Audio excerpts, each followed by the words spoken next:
ओम शांति। आज एक बहुत बहुत बहुत पावरफुल मुरली मिली है। ऐसी मुरली जो हमारे ब्राह्मण जीवन की हर समस्या को ख़त्म करने का बल रखती है।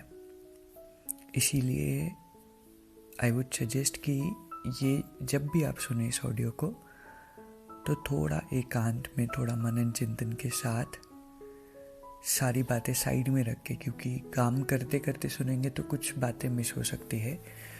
और ये सिर्फ एक पॉइंट आज इस मुरली में अगर हमने अडॉप्ट कर लिया तो हम बहुत सहजता से और बहुत ज़्यादा प्रोग्रेस कर सकते हैं। और लकीली 2-3 बारी ये मुरली पढ़ने का प्रयास किया और वो समझी ही नहीं, आधी आधी पढ़ के छोड़ दी। फिर इसको अमृत वेले के बाद के समय के लिए रखा था, क्योंकि तब बुद्धि की लाइन क्लियर होती है। और फाइनली पढ़ने के बाद समझ आया कि कितनी इम्पोर्टेंट मुरली है। तो 14/6/72 की वाणी है, स्वस्थिति में स्थित होने का पुरुषार्थ व निशानियां, ये टाइटल है। तो बाबा पूछते हैं कि अपनी आदि और अनादि स्थिति को जानते हो? तो जब हम अनादि में थे, मतलब कि जब हम अपने संपूर्ण स्वरूप में, बिंदु रूप में, जब प्रकृति का खेल ड्रामा खत्म हो जाता है और हम परम धाम में अपने संपूर्ण स्वरूप में स्थित होते हैं, एक बार जब घर जाते हैं, तब की जो फ्रीक्वेंसी मेरी है, तब की जो मेरी स्थिति है, बंधन मुक्त, कोई टेंशन नहीं, ना गिरती कला ना चढ़ती कला, उस स्थिति को जानते हो। और आदि स्वरूप, आदि की जो स्थिति है, हर्षित मुक्ता, बंधन मुक्त, उस टाइम की फ्रीक्वेंसी को बाबा कहते जानते हो, उसमें स्थित रहते हो। तो बाबा पूछते हैं कि जो हमारी स्वस्थिति है उसमें रहना मुश्किल लगता है और परिस्थिति में रहना सहज लगता है। हमारी स्वस्थिति है शक्तिशाली, लेकिन दिन भर कमज़ोर रहना आसान लगता है। स्वस्थिति है हर्षित मुक्ता, लेकिन दिन भर उदास रहना आसान लगता है। तो हमेशा अपनी स्वस्थिति बनी रहे, उसके लिए बाबा ने पूछी ऐसी 4 बातें बताओ। अपनी स्वस्थिति को सामने रखो, अनादि स्थिति को, और उसके लिए 4 बातें बताओ कि कैसे सदा ये स्थिति बनी रहे, हमेशा।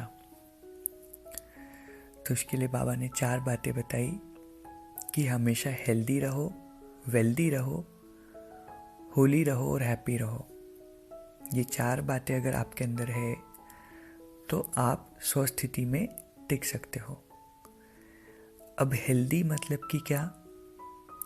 हेल्दी मतलब कि आत्मा के ऊपर कोई व्याधि नहीं आए, है ना। कई बार क्या होता है कि दिन में हम बोर हो जाते हैं, हमें टाइम पास करना अच्छा लगता है, या आत्मा में कमजोरी फील होती है, तो हमें हेल्दी रहना है, माना ये चीज़ें हमारे आत्मा के अंदर ना हो। दूसरा बाबा ने कहा वेल्दी। वेल्दी मतलब कि जो सर्व शक्तियाँ बाप से मिली है वो सर्व शक्तियों की स्मृति में, स्वरूप में रहे। तीसरा है होली, माना पवित्र।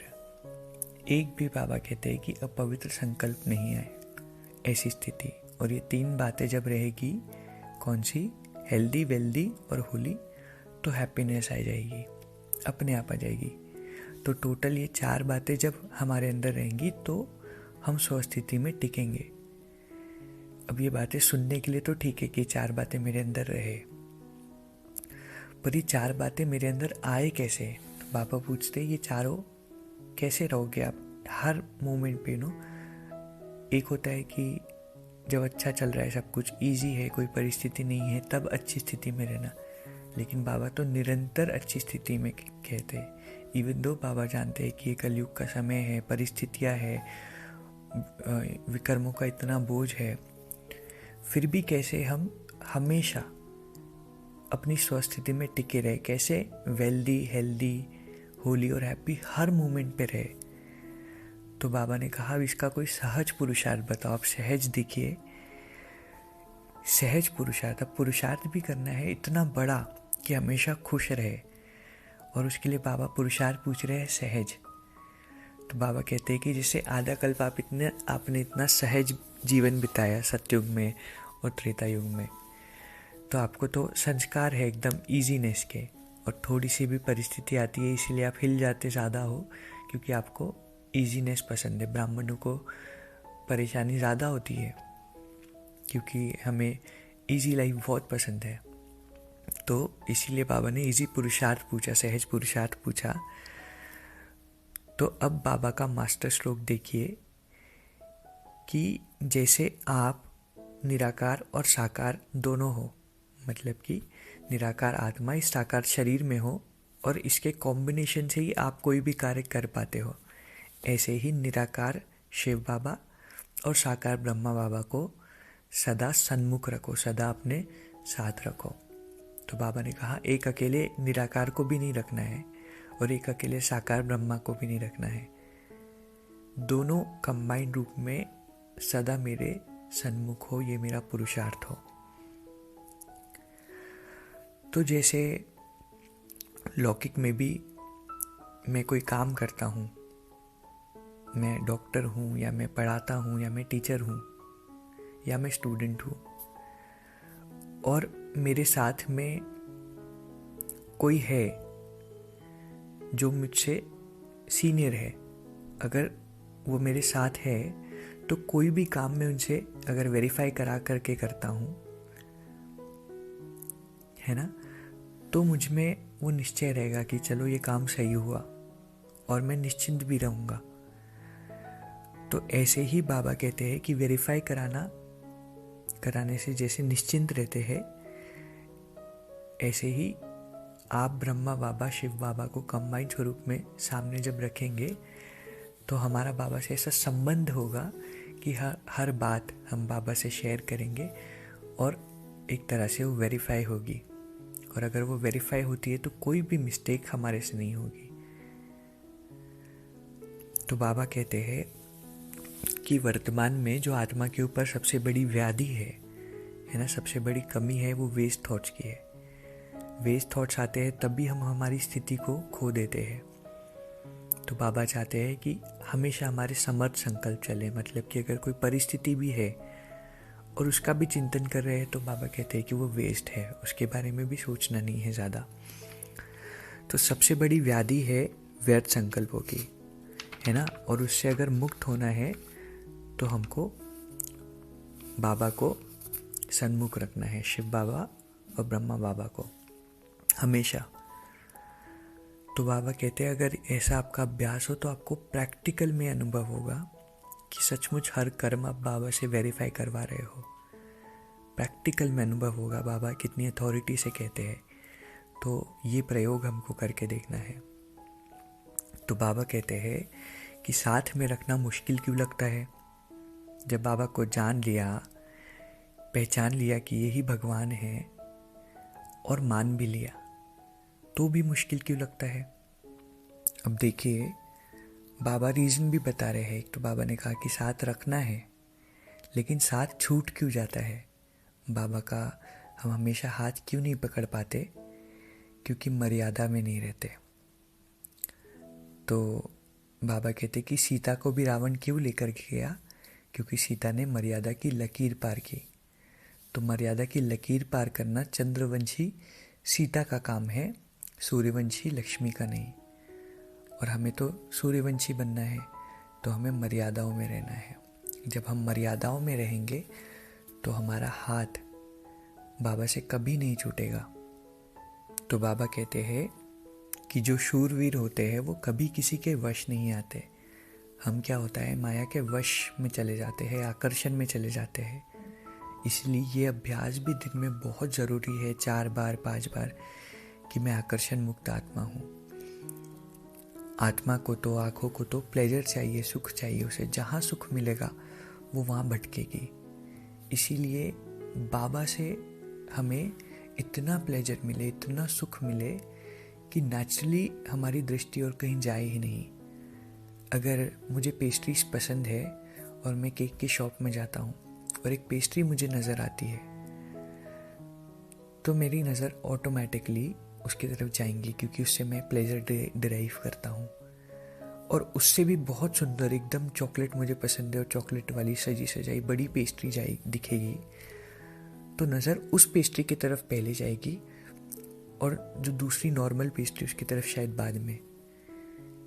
इसी तरह जब बाबा से हमें इन पेस्ट्रीज जो है, जो आकर्षण है, बाबा से हमें इतना प्लेजर डिराइव हो कि पहले हमेशा मेरी नज़र बाबा पे जाए, है ना, बाबा से इतना प्लेजर मेरा डिराइव हो, तो हम किसी के भी वश नहीं होंगे।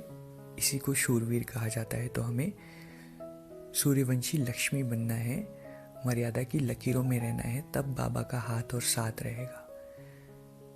किसी भी चीज़ के आकर्षण में चले जाएंगे तो बाबा को भूल जाएंगे। इन बाबा is a jealous God. He who loves anyone more than me is not worthy of me.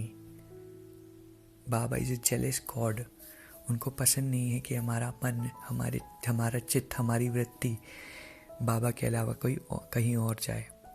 तो बाबा कहते हैं कि अगर मर्यादा की लकीर में रहोगे तो फकीर नहीं बनोगे। फकीर का काम होता है मांगना। तो बाबा कहते हैं कि हमको मांगना नहीं है, तुम मांगते क्यों हो?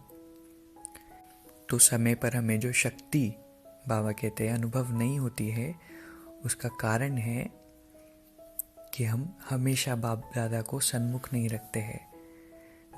देखिए कितना बड़ा पॉइंट है, कितनी डिटेल है इसमें, सिर्फ बाबा को सामने रखने का पुरुषार्थ। तो कई बार ऐसा होता है ना कि कोई परिस्थिति आती है, वो चली जाती है और लगता है चलो आई और चली भी गई, लेकिन टाइम पे शक्ति का अनुभव नहीं हो। बाद में हम अपने अंदर शक्ति भरते हैं जो परिस्थिति आने पर खाली हो जाती है। तो जैसे 31 को जो वाणी चली थी, तो बाबा ने कहा था कि इस साल में पास नहीं होना है, पास विथ ऑनर बनना है।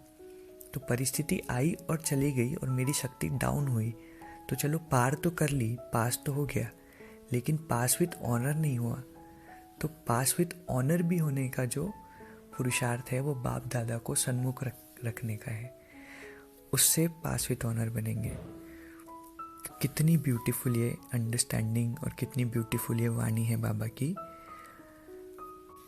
तो बाबा कहते हैं कि जैसे हमें साकार में भी साथ का अनुभव अच्छा लगता है ना, हम दिन भर अकेले रहे या 4 दिन 5 दिन हमें बस अकेले ही छोड़ दिया जाए तो क्या हमें अच्छा लगेगा? नहीं ना। तो ऐसे बाबा कहते कि जब साथ में रहने के ही संस्कार है तो निवृत्ति मार्ग वाले क्यों बन जाते हो? अब 2 मार्ग है ना, प्रवृत्ति और निवृत्ति। प्रवृत्ति माना फैमिली वाला और निवृत्ति माना साधु सन्यासियों वाला, जो सब कुछ छोड़ करके जंगल में चले जाते हैं।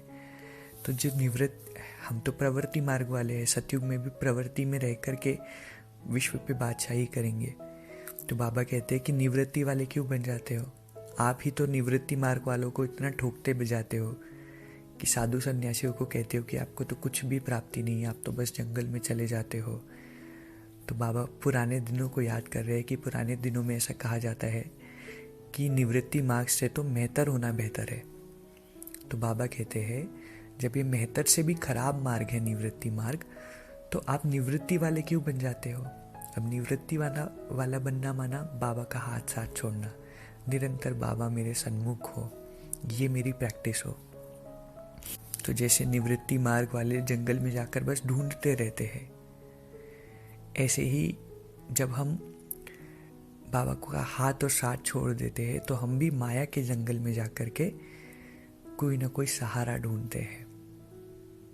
और जैसे निवृत्ति मार्ग वालों को कभी सफलता नहीं मिलती, ऐसे ही बाबा कहते हैं कि जब आप निवृत्ति बन जाते हो, बाप का हाथ साथ छोड़ देते हो, तो फिर कम सफलता का अनुभव होता है। तो फिर लगता है कि इतना पुरुषार्थ कर रहे, इतनी मेहनत है, पर सफलता कम है। तो हर चीज़ का आधार, हर प्राप्ति का आधार बाप दादा का हाथ और साथ। हमेशा मेरा ये अभ्यास हो, ये प्रैक्टिकली अभ्यास मेरा बढ़े कि कैसे मैं बाप दादा को अपने सन्मुख रखूं।